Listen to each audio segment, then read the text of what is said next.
A1B stories Bonnie बहू versus लंबी बहू। पंडित जी कुछ तो कीजिए, मेरे बेटे विराट की शादी क्यों नहीं तय हो पा रही? अब तक उसकी कुंडली की मांगलिक लड़की क्यों नहीं मिली? मेरे छोटे बेटे के लिए तो लड़की मिल गई, कैसे करूं दोनों बच्चों का एक साथ विवाह? तुम्हारे बड़े बेटे विराट की कुंडली, उनमें मांगलिक दोष है। इस जगह से शादी में अड़चन हो रही है। लेकिन हाँ, एक मैं सर्वगुण संपन्न लड़की को जानता हूँ जो मांगलिक है। तुम्हारे बेटे की शादी उससे बहुत अच्छे से हो जाएगी। पर वो लड़की बोनी है। क्या पंडित जी, बोनी? मेरा बेटा उससे शादी कैसे करेगा? नहीं पंडित जी, मैं नहीं चाहती मेरे परिवार में कोई बोनी बहू आए। तुम्हारे बेटे के विवाह में बहुत अड़चन है, इससे शादी कर लो, तुम्हारे बेटे की जिंदगी बदल जाएगी। अरे ये भी मांगलिक दोष है, वरना तुम्हारे बेटे का कभी विवाह नहीं हो सकता। ये रही उस लड़की की फोटो। नहीं नहीं, अरे वाह, लड़की के नैन नक्श तो बहुत अच्छे हैं। ठीक है, अब आप बात चलाइए, मैं अपने बेटे की शादी इसी से ही करूंगी। ये सुनकर खुशी से सुनीता चली जाती है। अच्छी बात है, इस लड़की का भी घर बस जाएगा। इसके लिए कोई वर नहीं मिल रहा था। धन्यवाद भोलेनाथ। शाम को सुनीता अपने दोनों बेटों से बात करती है। जहाँ विराट तैयार नहीं होता तो सुनीता उसे इमोशनल अत्याचार करती है। माँ की खातिर विराट मान जाता है। फिर कुछ ही दिनों में बोनी, निकिता के घर वाले और सुनीता बातचीत कर रिश्ता पक्का कर लेते हैं। फिर सुनीता अगले हफ्ते अपने दोनों बेटों की शादी एक साथ एक ही मंडप में निकिता और पारुल से कर देती है। तभी बोनी बहू को देखकर पारुल कहती है, हे भगवान, मेरी जेठानी ये बोनी होगी? शी, अगर मुझसे ससुराल में जीतने की कोशिश भी करेगी तो मैं इसको जीतने नहीं दूंगी, क्योंकि रसोई का खाना तो अच्छा मैं ही बनाऊंगी। वैसे भी ये टिंगी क्या ही कर पाएगी। विवाह संपन्न हुआ। बच्चों, अब बड़ों का आशीर्वाद लेकर तारों की छाव में विदाई के लिए प्रस्थान करो। जी पंडित जी। निकिता बहू, अपने घर वालों से मिल ले। तभी निकिता रोते हुए अपनी मां अंजना के गले लगती है। बस बस बेटा, रो मत। शादी का दिन कब से देखने के लिए तरस रही थी। आखिरकार मेरी बेटी की शादी हो ही गई। मुझे तो लगा था कि ऐसा कुछ कभी होगा ही नहीं। माँ, आपको छोड़कर जाने का मन नहीं है? जाना होगा बेटी, और सबका ख्याल रखना। तू बोनी है, सबको खुश रखने का रास्ता पेट से होकर जाता है, इसलिए तू वहाँ पर बढ़िया बढ़िया खाना बनाना। हाँ माँ, आखिर मैंने एक यही चीज बहुत मन से सीखी है। चलो अब टाइम हो गया, या यहाँ पर बाढ़ लेकर आओगी? नमस्ते माँ जी, चलते हैं। खुश रहो बच्चा, मेरी बेटी का ख्याल रखना। हाँ माँ, निश्चिंत रहिए। नरक बन गई मेरी जिंदगी इस बोनी से शादी करके। अरे माँ, चले क्या? चारों बहू बेटे सबका आशीर्वाद लेकर गाड़ी में बैठकर चले जाते हैं। फिर सास अपनी दोनों बहू और बेटों की आरती कर गृह प्रवेश करती है। आखिरकार मैं चैन की सांस ले पाऊंगी, मेरे दोनों बेटों की शादी हो गई। तू तू तू तू, तू नजर ना लगे। माँ जी, वो सब तो ठीक है, पर आप जेठानी जी इतनी बच्ची जैसी दिखने वाली बोनी क्यों लाई हैं? जुबान संभालो छोटी बहू, वो तुम्हारी जेठानी है। कुछ परिस्थिति थी, इसलिए मैंने निकिता से विराट की शादी करना ठीक समझा। चलो अब जाओ, सारे बच्चों आराम करो। चारों बहू बेटे अपने अपने कमरे में चले जाते हैं। तभी गुस्से में विराट अपना सहरा निकालकर फेंक देता है। हे भगवान, आपने मुझे उस समय में पैदा क्यों किया कि मेरे जीवन में विवाह को लेकर इतनी अड़चन पैदा हो गई। अब क्या मैं एक बोनी को अपनी पत्नी बनाकर रखूं? विराट जी, आप गुस्सा क्यों हो रहे हैं? आखिर मेरा भी क्या दोष? मेरी कुंडली में भी यही बात थी, और हम दोनों की शादी लिखी थी, तो जरूर इसमें भगवान की कोई मर्जी होगी। चुप रहो तुम तो।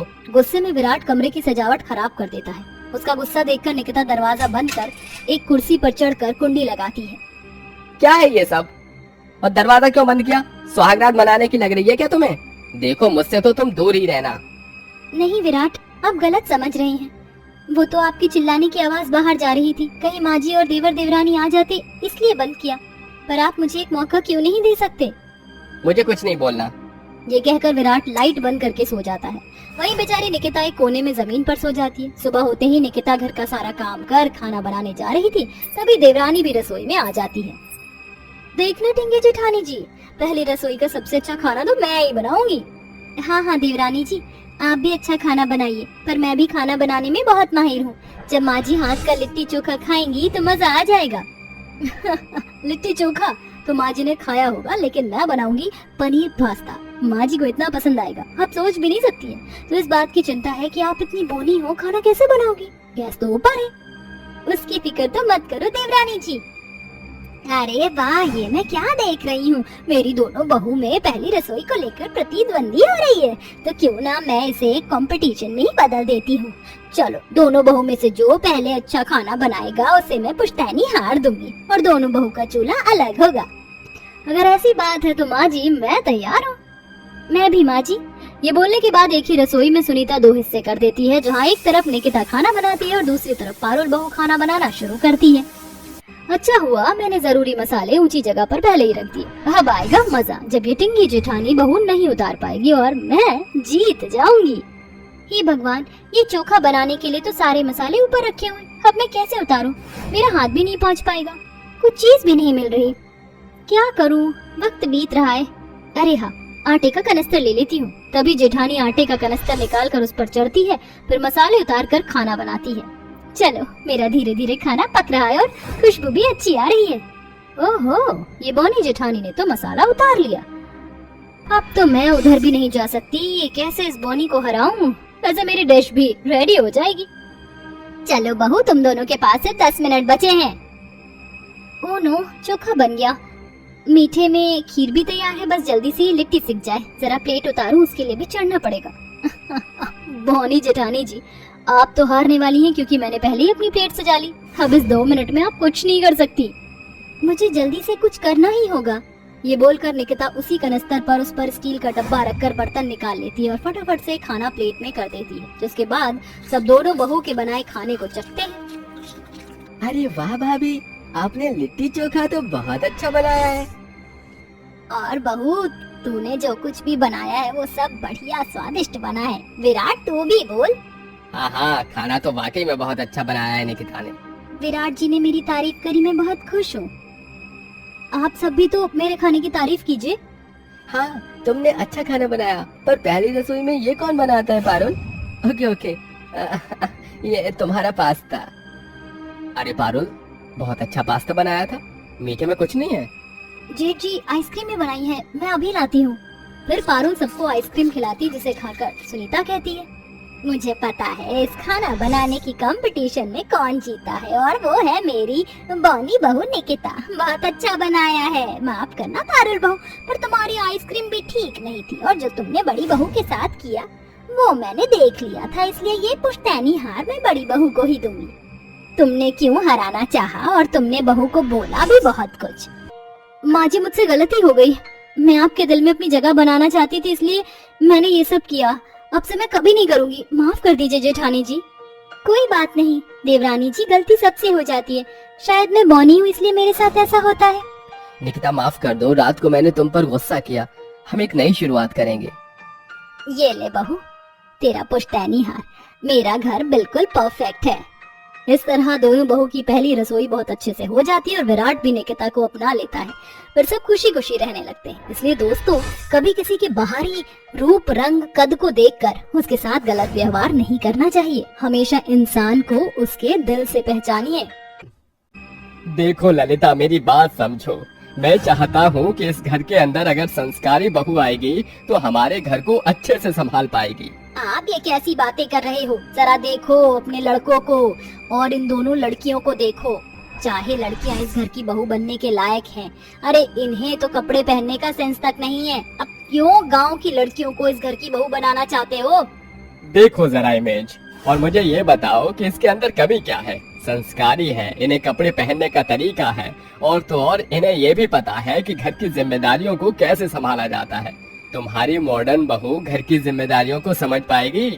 अरे आप ये कैसी बातें कर रहे हो? गांव की लड़कियां गंवार होती हैं, अनपढ़ होती हैं, लेकिन शहर की लड़कियां पढ़ी लिखी होती हैं, समझदार होती हैं। उन्हें ड्रेसिंग स्टाइल होता है, लोगों के बीच कैसे रहना उन्हें बहुत अच्छे से आता है।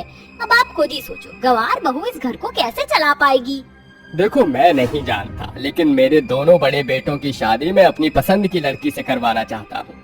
अगर ऐसी बात है तो फिर ठीक है, आप अपने बड़े बेटे की शादी अपनी पसंद की लड़कियों से करवा दीजिए, और अपने छोटे तीनों बेटों की शादी मैं अपनी पसंद की लड़कियों से करवाऊंगी, और फिर देखते हैं इस घर की जिम्मेदारियों को कौन अच्छे से समझती है। अगर ऐसी बात है तो फिर ठीक है, जाओ तुम अपनी पसंद की लड़कियां ढूंढ लो। दोनों मियाँ बीवी की लड़ाई में उनके 5 बेटे पिस जाते हैं, जिसकी वजह से रविंद्र गांव की 2 लड़कियों से शादी अपने दोनों बड़े बेटे से करवा देता है। तो वहीं ललिता शहर की मॉडल लड़कियों से अपनी तीनों बेटों की शादी करवा देती है। गृह प्रवेश के समय ललिता केवल अपनी तीनों मॉडल बहुओं का ही स्वागत करती है। कितनी प्यारी हो तुम तीनों, एकदम चांद के टुकड़े की तरह, कहीं किसी की नजर ना लग जाए। वैसे भी आजकल इतनी सुंदर बहुएं देखने को भी नहीं मिलती। आखिर तुम तीनों मेरी पसंद जो हो। अब चलो अंदर आ जाओ। ललिता के कहने पर उसकी तीनों बहू घर के अंदर आ जाती है, लेकिन दो बड़ी बहू दरवाजे पर ही खड़ी रह जाती है और उन दोनों ने लंबा सा घूंघट किया होता है। अरे बहुओं, तुम यहाँ क्यों खड़ी हो? चलो घर के अंदर आ जाओ और इसे अपना ही घर समझो। रविंद्र के कहने पर उसकी दोनों घूंघट वाली बहू घर के अंदर आ जाती है। उन्हें देखकर ललिता जीत समूह बना लेती है, जिसके बाद ललिता अपनी तीनों बहू से कहती है, इतना लंबा लहंगा पहनकर तुम तीनों बहुत ज्यादा थक गई होगी, और शादी के माहौल में तो हर कोई थक जाता है। काम करो, मैं तुम्हें तुम्हारे कमरे दिखा देती हूँ। ललिता ऐसा कहकर अपने तीनों बहुओं को अपने साथ उनके कमरे में छोड़ आती है। ये सब देखकर रविंदर अपने मन ही मन सोचता है, हे भगवान, ललिता का कुछ नहीं हो सकता। अपनी पसंद की हुई बहुओं का ही वेलकम कर रही है और उनका ही ध्यान रख रही है। खैर, अब मैं क्या ही बोलूं। ऐसा बोलकर रविंदर अपनी बेटी सीमा के पास जाता और उससे कहता है, सीमा बेटी, जाओ तुम अपनी दोनों बड़ी भाभियों को उनके कमरे में छोड़ो। मुंह दिखाई की रस्म से पहले थोड़ा आराम कर लेंगी। ठीक है पिताजी, मैं अभी इन्हें इनके कमरे में ले जाती हूँ। ऐसा कहकर सीमा अपनी दोनों घूंघट वाली भाभी को उनके कमरे में ले जाती है, जिसके बाद में हमसे कहती है, हम सभी आज के जमाने के हैं और हम लोग खुले विचारों वाले हैं, इसलिए मुझे नहीं लगता कि आप दोनों को घूंघट करके रहने की कोई जरूरत है।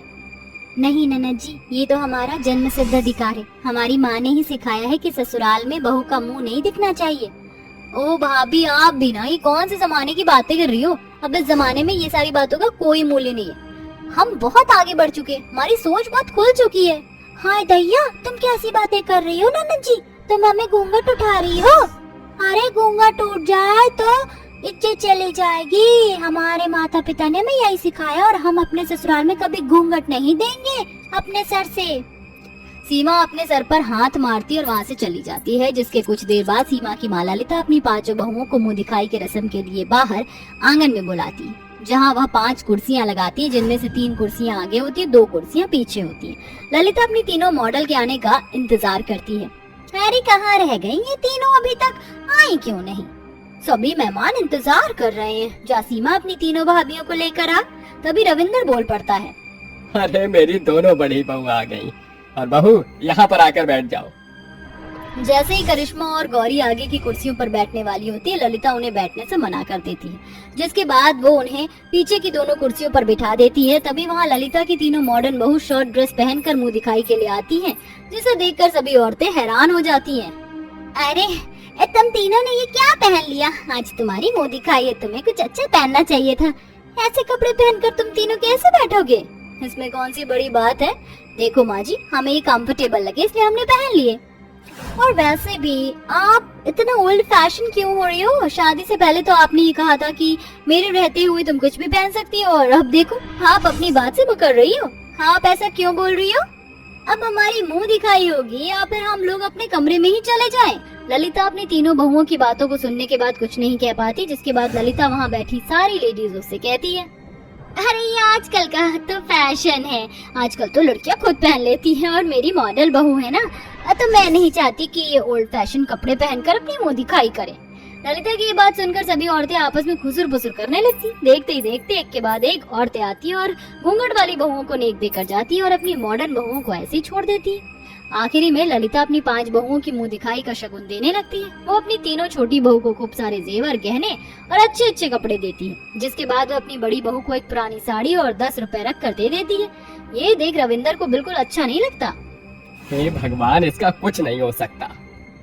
शादी के कुछ दिन बाद अब ललिता की तीनों छोटी बहू बहुत छोटे कपड़े पहनना शुरू कर देती हैं, जिसके चलते ललिता को बिल्कुल अच्छा नहीं लगता। देखो बहू, मॉडलिंग करना अच्छी बात है, लेकिन इतने छोटे कपड़े पहनना, हमारे मोहल्ले वाले तुम तीनों के बारे में बातें बनाते हैं जो कि मुझे पसंद नहीं, इसलिए तुम जाओ अपने कपड़े चेंज कर लो। हमें बोलने वाली आप होती कौन हो? हम जो पहनेंगे अपनी मर्जी से पहनेंगे। करिश्मा छोटे कपड़े पहनकर अपने बाकी दोनों बहनों के साथ घर से बाहर निकल जाती है। सब ललिता को बहुत बुरा लगता है, जिसके बाद उसे अपनी गलती का पछतावा होता है और वो अपनी गलती सुधारने के लिए अपनी तीनों बहुओं के कमरों के अंदर जाती है और उनके छोटे कपड़े निकालकर बाहर ले आती है, जिसके बाद वो उनको माचिस से आग लगा देती है। ना तो छोटे कपड़े होंगे, ना ही मेरी बहू पहनेंगी। ललिता के इस बर्ताव से उन तीनों को बहुत गुस्सा आता है, लेकिन रविंदर उन तीनों को बहुत प्यार से समझाता है।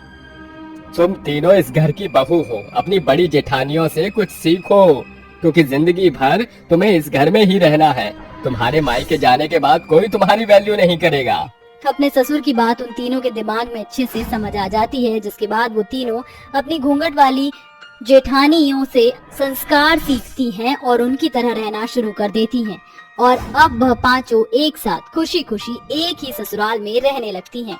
Share, comment, subscribe and thank you for watching.